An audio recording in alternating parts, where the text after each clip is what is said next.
وأشهد أن محمدا عبده ورسوله أما بعد. Ma'asyiral muslimin yang dirahmati Allah Subhanahu wa taala.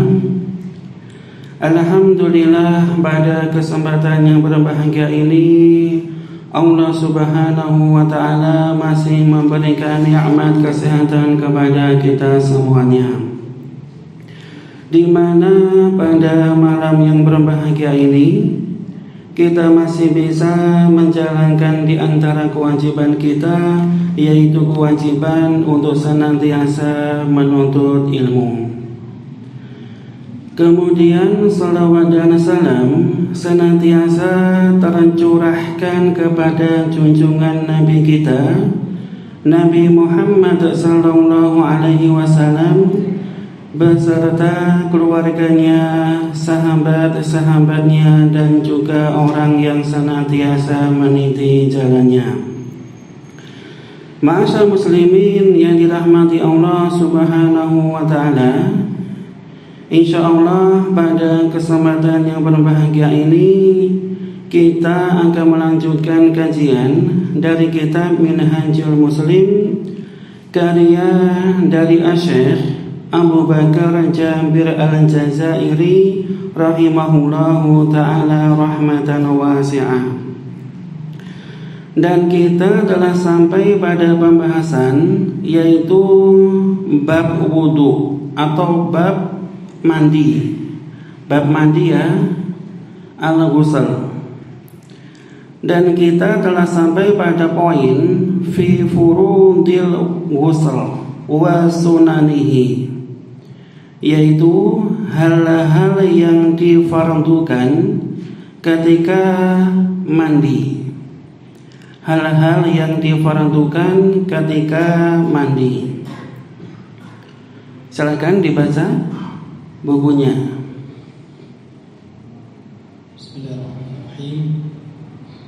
Berkata penulis Imam Ta'ala rahmatan wasi'ah, materi kedua, hal-hal yang difardukan, disunahkan, dan dimakruhkan dalam mandi. Hal-hal yang difardukan dalam mandi. Adapun hal yang difardukan dalam mandi adalah satu, niat, yaitu ketetapan hati untuk menghilangkan hadas besar dengan cara mandi berdasarkan sabda Nabi SAW, yang artinya sesungguhnya amal itu tergantung pada niatnya dan setiap orang akan memperoleh sesuatu yang diniatkannya. Nah, furudul ghusl, hal-hal yang difardukan ketika mandi. Yang pertama adalah an-niyah, yaitu niat. Wa hiya 'azmul qalbi 'ala raf'il hadatsil akbar. Dan makna niat itu adalah ketetapan hati untuk menghilangkan hadas besar bil igtisal, dengan cara mandi. Liqaulihi alaihi salatu wassalam, sebagaimana sabda Nabi sallallahu alaihi wasallam, innamal a'malu binniyat, sesungguhnya amal perbuatan tergantung dari niatnya. Jadi ketika seseorang ingin mandi besar untuk menghilangkan hadas besar, maka yang pertama kali itu harus ada niatnya. Dan niat di sini yang membedakan antara ibadah dengan kebiasaan.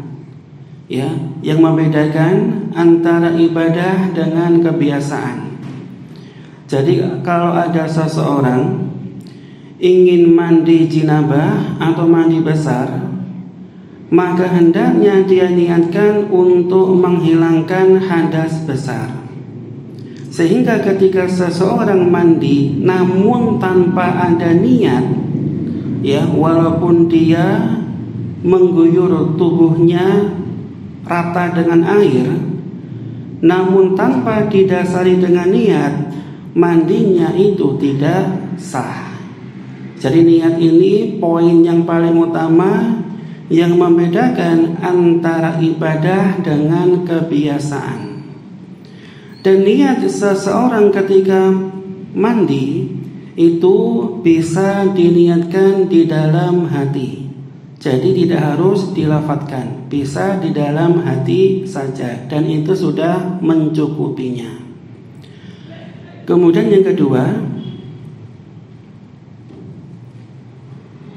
menyiramkan air ke seluruh tubuh secara merata dengan menggosok-gosok bagian anggota tubuh yang mungkin digosok, serta menyiramkan air ke bagian anggota tubuh yang tidak mungkin digosok, sehingga diyakini bahwa air tersiram secara merata ke seluruh tubuh.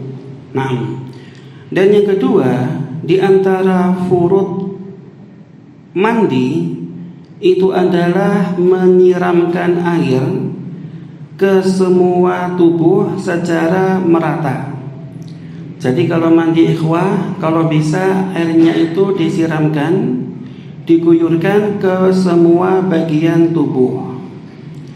Bidalkin beserta menggosoknya. Jadi tidak hanya menyirami, tidak hanya mengguyurkan air, tapi juga disertai dengan menggosok, ya.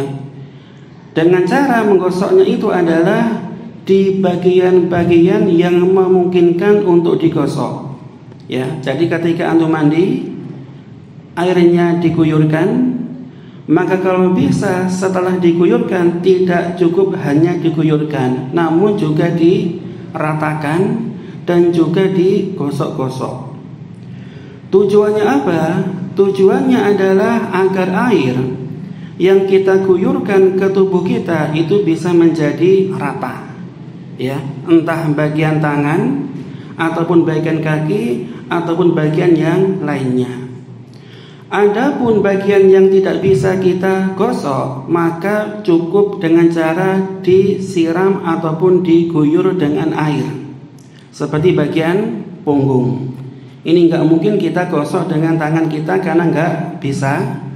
Maka dicukupkan bisa kita siram atau guyur dengan menggunakan air. Jadi ketika mengguyurkan itu harus rata dan juga disertai dengan cara menggosok-gosok bagian tubuh yang mungkin untuk digosok. Ini yang kedua. Kemudian yang ketiga, menggosok sela-sela jari dan mengurai-urai rambut kepala dan rambut yang lainnya, serta memperhatikan bagian-bagian anggota tubuh yang sulit tersiram air seperti pusar dan yang lainnya. Nah, dan yang ketiga di antara fardu mandi itu adalah menyela-nyelai jari jemari. Ya, jari jemari itu disela-selai. Kemudian juga mengurai rambut dan yang lainnya. Jadi kalau mandi, kalau bisa sela-sela jari jemari itu disela-selai. Dan juga ya ikhwah, ketika mandi kita harus memperhatikan anggota tubuh yang sulit untuk terjangkau dari air. Seperti apa contohnya? Seperti bagian ketiak ataupun bagian pusar atau bagian lipatan-lipatan dalam tubuh kita. Jadi seumpamanya kita hanya siramkan, sedangkan lipatan tubuh ada yang tidak sampai terkena air, maka itu harus ngulangi dari awal mandinya. Makanya ketika mandi harus diperhatikan bagian-bagian yang susah untuk terkena air. Jadi antum gosok-gosok bagian lipatan seperti ketiak, kemudian bagian lipatan yang di bawah antum gosok-gosok sampai airnya itu merata. Kemudian kita masuk ke sunanuhu atau sunnah-sunnahnya ketika seseorang mandi. B. Hal-hal yang disunahkan dalam mandi. Pertama, membaca basmalah, karena hal itu disyariatkan di dalam melaksanakan setiap amal yang baik. Nah, Yang pertama, di antara sunnah seseorang ketika mandi itu adalah at-tasmiyah atau membaca basmalah. Dan ini pernah kita bahas ya ikhwah, seperti ketika wudhu itu juga membaca basmalah. Namun kondisinya kalau wudhu itu bisa wudhu di luar kamar mandi, tapi kalau mandi rata-rata dilakukan di dalam kamar mandi. Sehingga timbul pertanyaan, jikalau kita mandi di dalam kamar mandi, bagaimana cara membaca basmalahnya? Maka dijelaskan oleh Syekh Utsaimin rahimahullah, jadi ketika kita berada di toilet atau kamar mandi, kita nggak boleh melafadzkan asma Allah, karena asma Allah tidak layak diucapkan di tempat kotor. Sehingga tata caranya ketika kita ingin mandi bisa kita siasati. Yang pertama, bismillahnya ini diucapkan ketika akan masuk kamar mandi. Ya, bisa diucapkan sebelum masuk kamar mandi. Akan tetapi jikalau kita sudah terlanjur di dalam kamar mandi, sudah mau mandi, sudah pakaiannya dilucuti, dan kita lupa tadi belum mengucapkan basmalah, maka pendapatnya Syekh Utsaimin rahimahullah boleh diucapkan dalam hati. Ya, jadi basmalah di sini ketika dalam kamar mandi nggak boleh diucapkan dengan lisan, tapi boleh diucapkan dalam hati. Ya. Ini tata cara membaca basmalah ketika di dalam kamar mandi, yaitu dibaca di dalam hati, nggak boleh dilafadzkan dengan lisan. Idh hiya masyru'atun fi kulli amalin dhi balin. Dikarenakan membaca basmalah itu disyariatkan pada setiap amalan yang baik.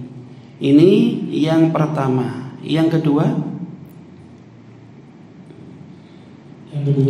membasuh kedua telapak tangan sebagai permulaan sebelum keduanya dimasukkan ke dalam tempat air, sebagaimana telah dijelaskan dalam hadis yang lalu. Nah, yang kedua di antara sunnah mandi itu adalah membasuh kedua telapak tangan sebelum memasukkannya ke dalam bejana. Ya, jadi kalau kita ingin mandi, jangan langsung kita celupkan tangan kita ke dalam bejana. Namun kalau bisa kita basuh dulu.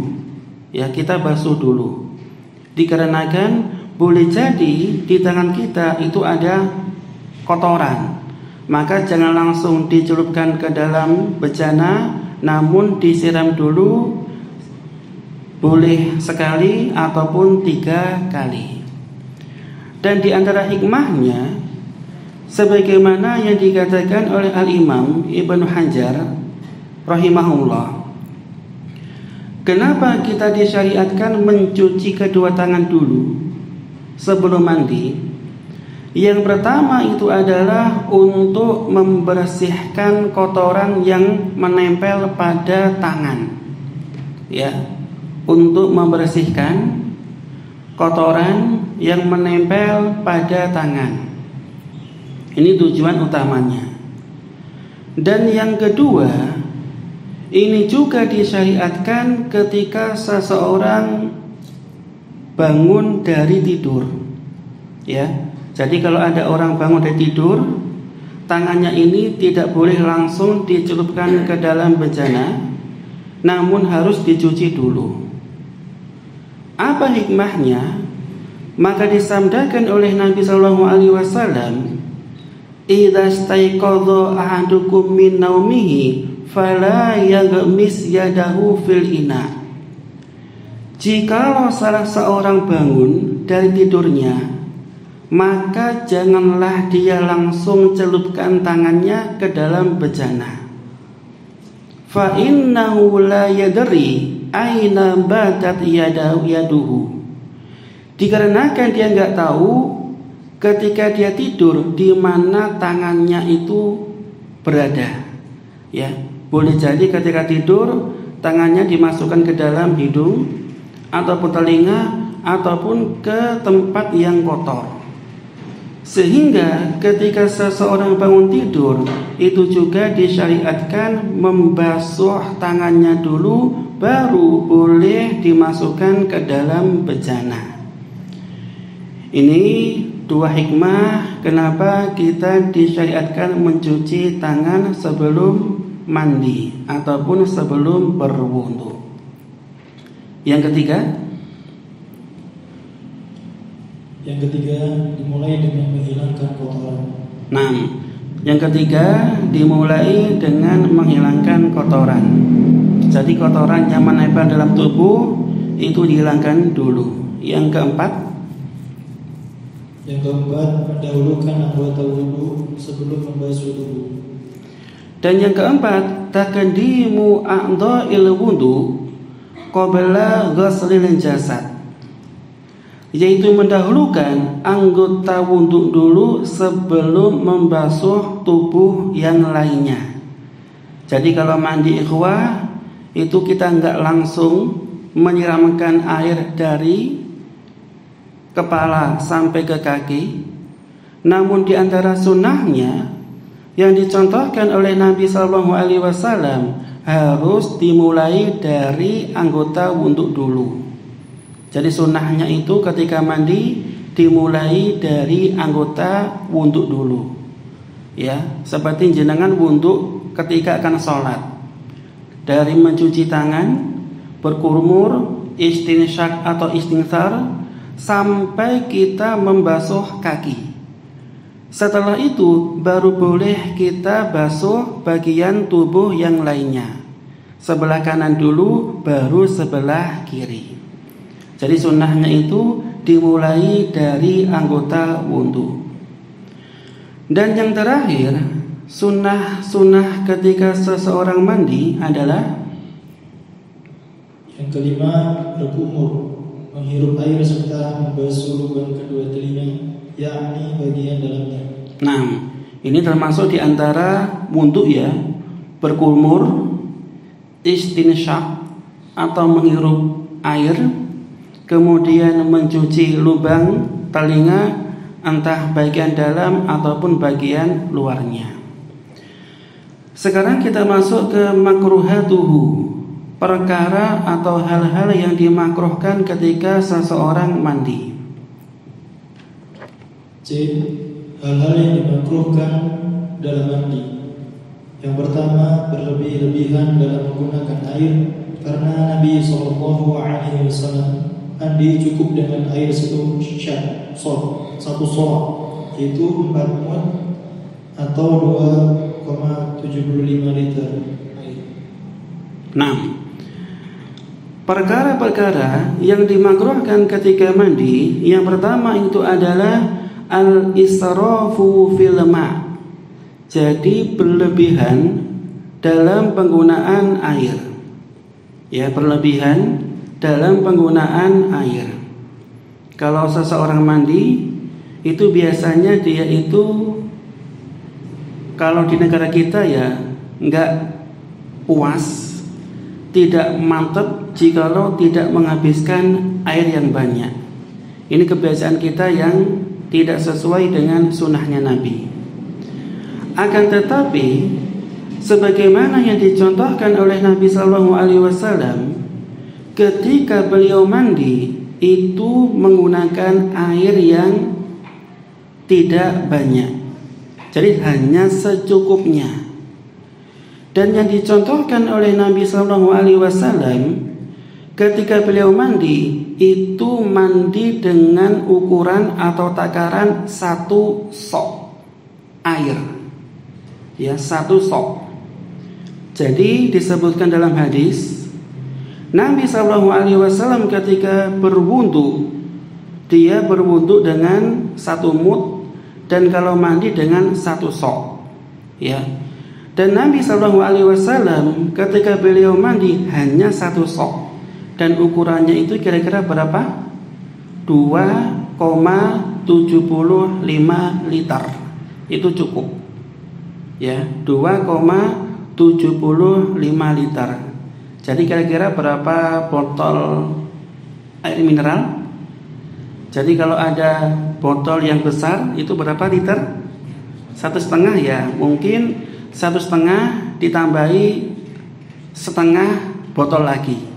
Dan itu cukup digunakan untuk mandi. Ya, cukup. Siapa yang pernah ya ikhwah mandi dengan kadar air seperti itu? Belum ada ya. Kalau kita biasanya kalau mandi di ember atau di bahasa Jawanya di bak, nggak mantap kalau airnya nggak habis. Itu termasuk israf atau pemborosan. Walaupun kita hidup di negara yang airnya melimpah, tetap kita tidak diperkenankan untuk israf. Harus menghemat dalam penggunaan air dan menggunakan sesuai kebutuhan saja. Inilah yang dicontohkan oleh Nabi SAW.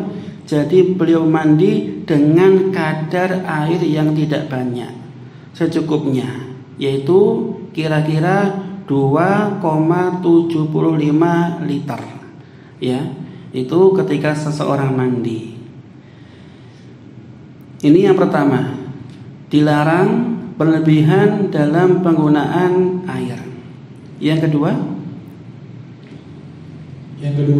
mandi di tempat yang bernajis karena dikhawatirkan akan terkena najis. Nah, dan yang kedua itu adalah mandi di tempat yang ada najisnya. Ini juga dimakruhkan dikarenakan jika ada seseorang mandi dan tempatnya itu banyak najisnya, dikhawatirkan najisnya itu akan nempel ke tubuhnya, entah dengan cara percikannya ataupun cipratannya. Dan yang ketiga,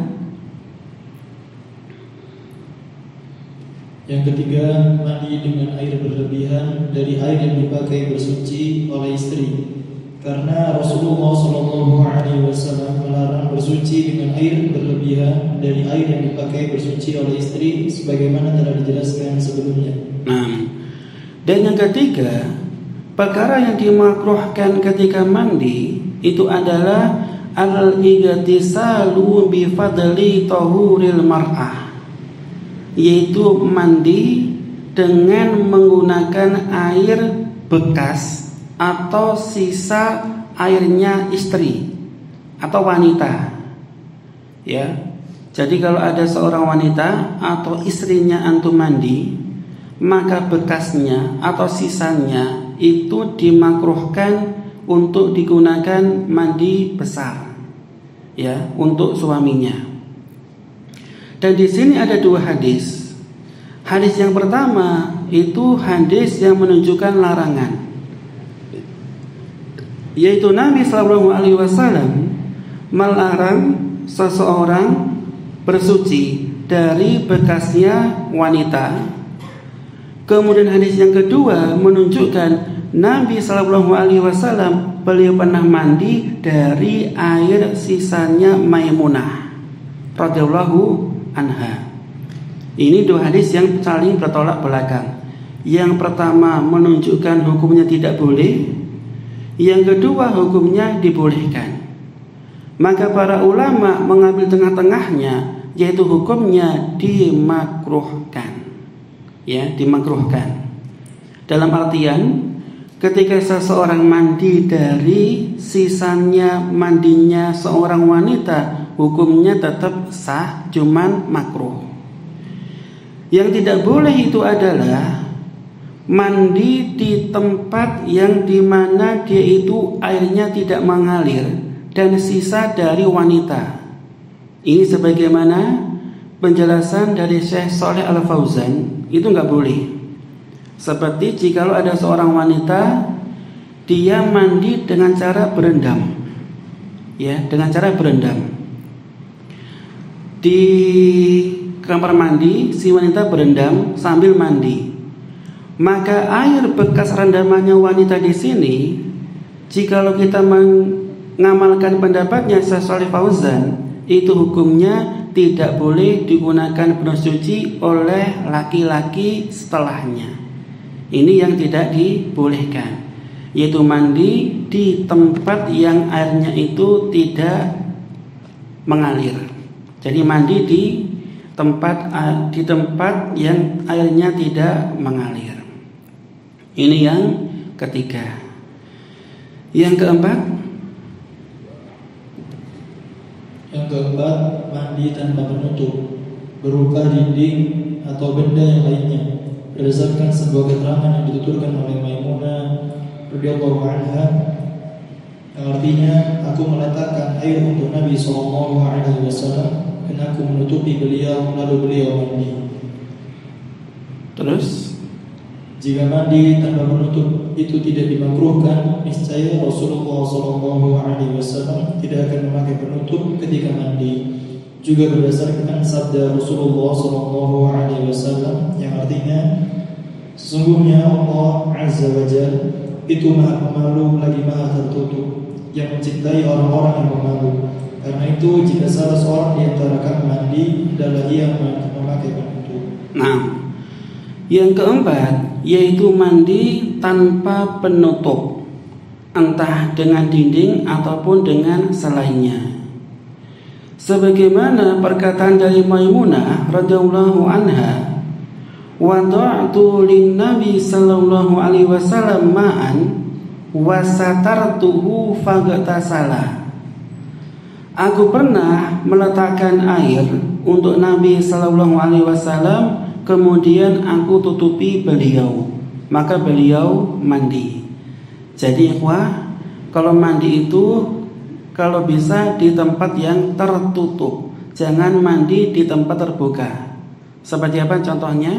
Seperti seseorang ketika mandi di sungai ataupun di kolam renang. Ya, kalau bisa ya ikhwah, tempatnya itu tertutup. Kenapa? Dikarenakan Nabi SAW mencontohkan ketika beliau mandi senantiasa di tempat tertutup, sampai-sampai ketika beliau SAW mandi, istri beliau Maimunah, beliau menutupi Nabi SAW agar tidak terlihat aurat beliau. Dan juga sabda Nabi SAW, Innallaha azza wa jalla hayyun, Allah itu pemalu, ya, satirun yuhibbul haya, dan Allah itu maha penutup dan cinta rasa malu. Fa idza gatasala ahadukum falyastatir, jikalau salah seorang di antara kalian mandi, maka hendaknya dia mandi di tempat tertutup. Nah ini, ya. Jadi sunnahnya mandi itu di tempat tertutup agar auratnya tidak nampak bagi orang lain. Dan yang kelima, yang terakhir, mandi di air yang tergenang, berdasarkan sabda Nabi SAW yang artinya, hendaklah salah seorang di antara kamu tidak mandi di air yang tergenang, sedangkan ia dalam keadaan junub. Dan yang kelima, al-iktisalu fil ma'ir waqid alladhi la yajri. Di antara perkara yang dimakruhkan itu adalah mandi di air yang tergenang atau tidak mengalir. Seperti ikhwah, jikalau ada seseorang mandi kemudian dia berendam dan dia tidak mengalirkan airnya, ini hukumnya makruh. Sebagaimana sabda Nabi SAW, la yaghtasilanna ahadukum fil ma'id da'im wa huwa junub. Janganlah salah seorang di antara kalian mandi di tempat air yang tergenang sedangkan dia junub. Ya, jadi kalau junub ikhwah tidak diperkenankan mandi di air yang tergenang. Maka bagaimana caranya ikhwah?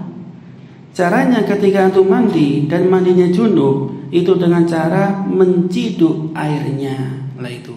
Jadi kalau ada ember maka antum tidak boleh berendam di situ.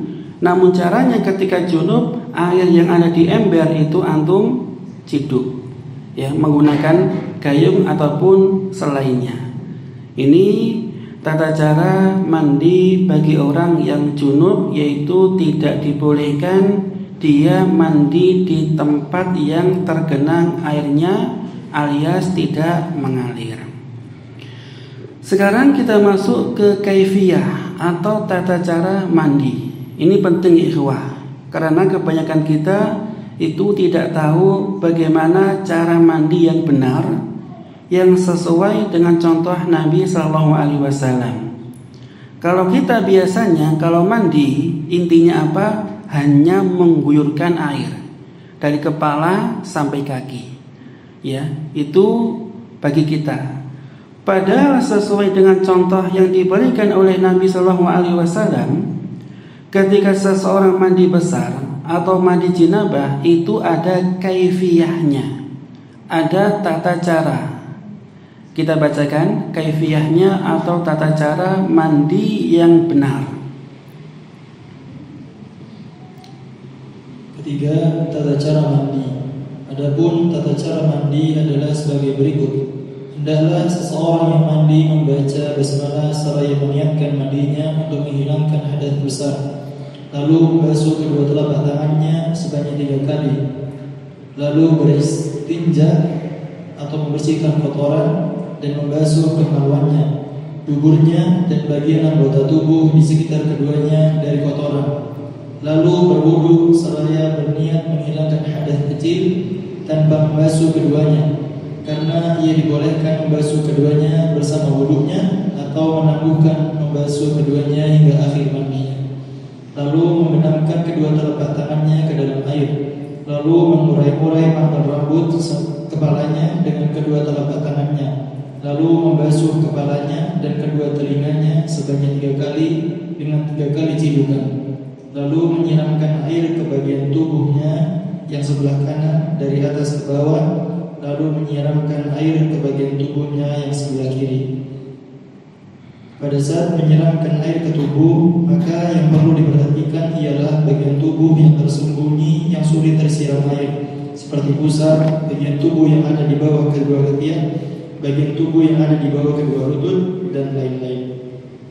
Hal ini berdasarkan keterangan Aisyah radhiyallahu anha, apabila Rasulullah SAW hendak mandi jinabah, beliau memulai dengan membasuh kedua tangannya sebelum memasukkan keduanya ke dalam tempat air, kemudian membasuh kemaluannya dan berwudu seperti wudu untuk menunaikan sholat, kemudian membasahi rambutnya dan menyiram kepalanya sebanyak 3 kali, selanjutnya menyiramkan air ke seluruh tubuhnya.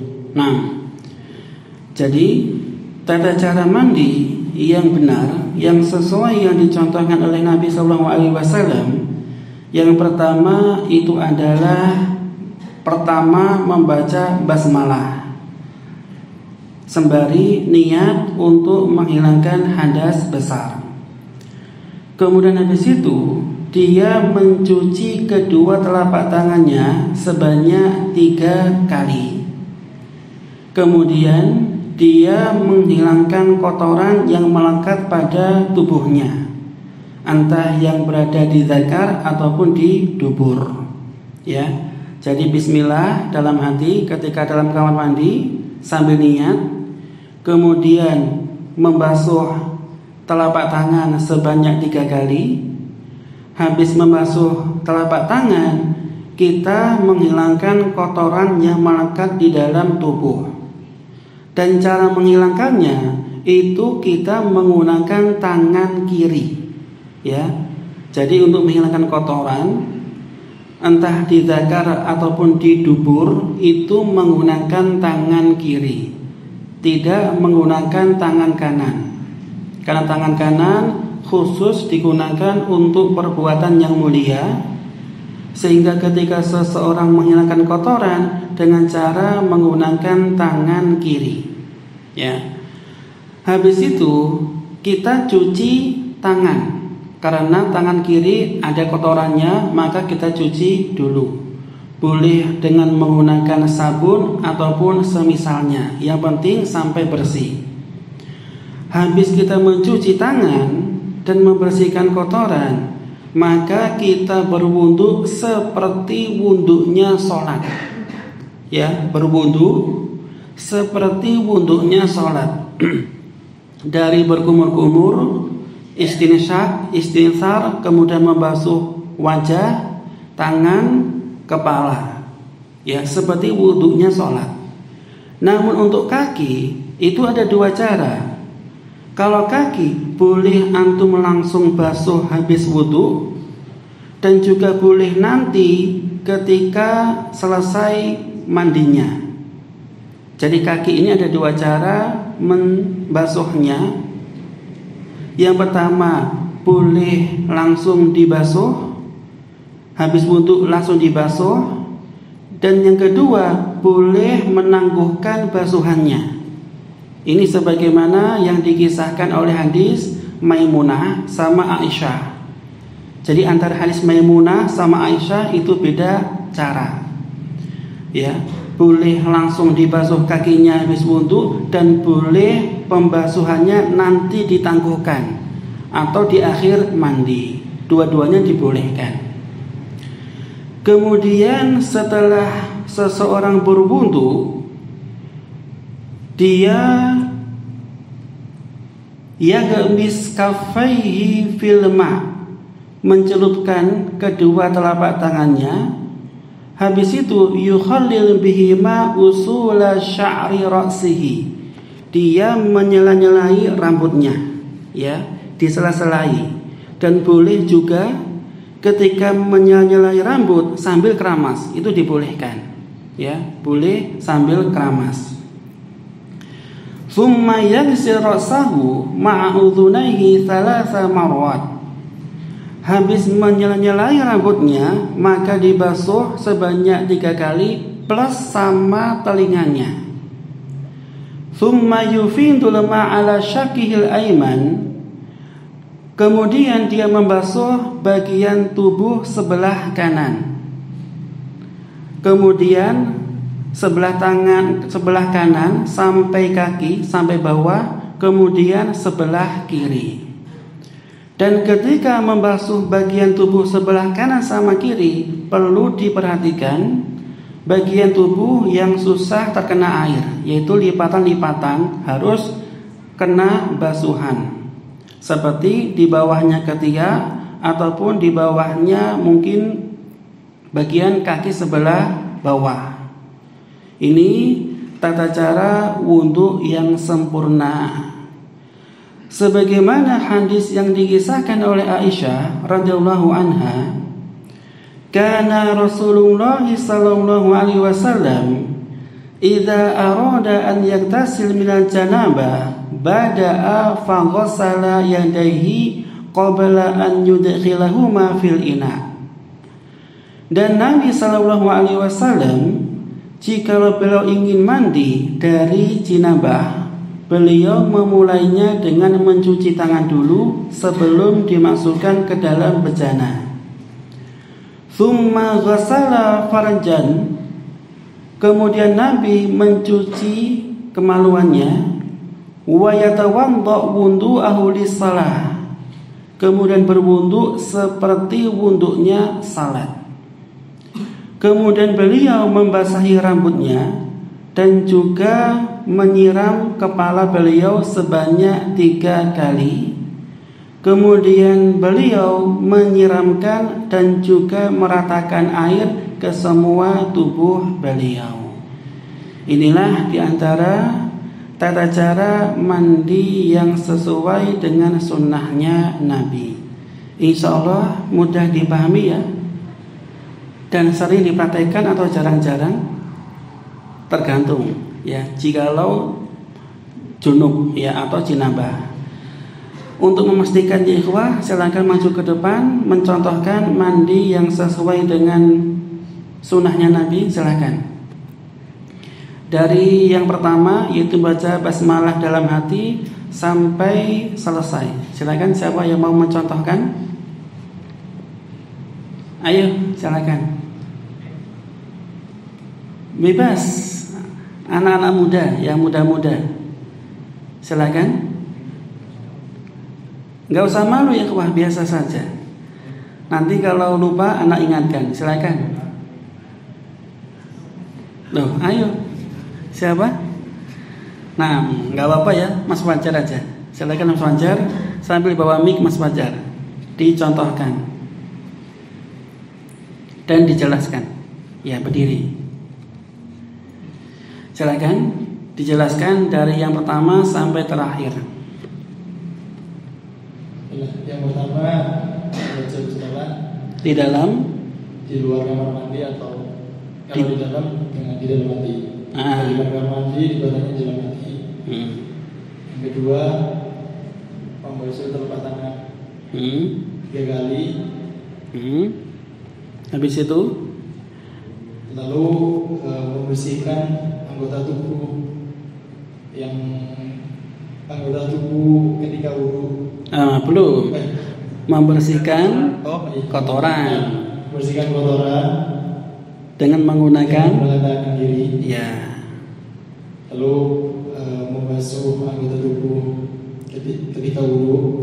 Belum. Habis menghilangkan kotoran, mencuci dulu. Cuci dulu. Membasuh kotoran dengan tangan kiri, lalu dicuci. Membersihkan tangan, mencuci tangan, lalu berwudu, lalu membasuh anggota badan ketika wudu. Contohnya dari awal wudunya gimana? Contohnya telapak tangan, Kemudian beristinsyaq, istinsar, ya. Lalu Membasuh wajahnya mana? Wajah. Terus tangan sampai siku. Lalu rambut sama telinga. Habis itu untuk kaki. Bisa diikuti atau diakhirkan ketika setelah mandi. Ya, di akhir mandi. Ya, jadi kaki bisa langsung dibasuh atau nanti dibasuh di akhir mandi. Kemudian lalu mencelupkan kedua tangan ke dalam wajahnya. Habis itu lalu menggosok-gosok. Ini di sela-selai atau digosok-gosok bisa. Menyela-nyelakan kepala sebanyak 3 kali. Lalu menyela kepala lalu membasuhnya sebanyak 3 kali. Lalu dilanjutkan membasuh anggota badan sebelah kanan. Dan yang terakhir 3 kali dan yang sebelah kiri sebanyak 3 kali. Masya Allah. Nah, itu ya ikhwah, di antara tata cara mandi yang sesuai dengan sunnah Nabi Sallallahu Alaihi Wasallam atau mandi secara sempurna. Sekian yang bisa kita sampaikan, mudah-mudahan bisa bermanfaat dan kita tutup dengan doa kafaratul majelis. Wassalamualaikum warahmatullahi wabarakatuh.